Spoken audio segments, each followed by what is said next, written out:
মধ্যে দেখতে পাচ্ছেন আমি পুরা মুড়ি খাই ফেলাম, যে পুরো গল মুড়ি ছিল, এক বাটি মুড়ি ছিল এবং কি আমি শেষ করে ফেলছি। আমি একলাই খেয়ে ফেলছি হচ্ছে, এখান থেকে আরেকটা হাত আইতে পারছে, আমার হাত হচ্ছে এটা এটা এটা এটা মানে এই যে দেখতে পাচ্ছেন আমি একলাই খেয়ে ফেলছি, কেউ খেতে পারে না, চেটে খাচ্ছে, সে খুব সুন্দরভাবে খেতে পারে। দেখেন দেখেন এই যে এই দেখেন আজকের ব্লগে সবচাইতে মূল্যবান যে জিনিসটা হচ্ছে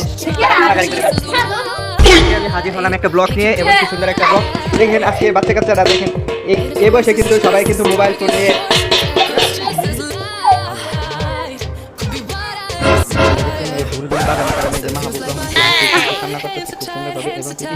তোলার জন্য এক্সাইটেড হয়ে গেছে, তাই জন্য দুইটা হাত একটা আঙুল দিয়ে সে একটা ভাব নিয়ে আছে, যেমন মনে হচ্ছে যে এবং কি আমাদের মাঝে একটা কাজের বুয়া রেখেছি, কাজের বুয়া সুন্দর করে দেখেন এই কাজের বেটিকে নিতে চাইলে কয় টাকা মাসিক বেতন দিতে হবে, আপনাকে কত টাকা বেতন দিতে হবে? 1500 টাকা। খুব 2 লাখ টাকা।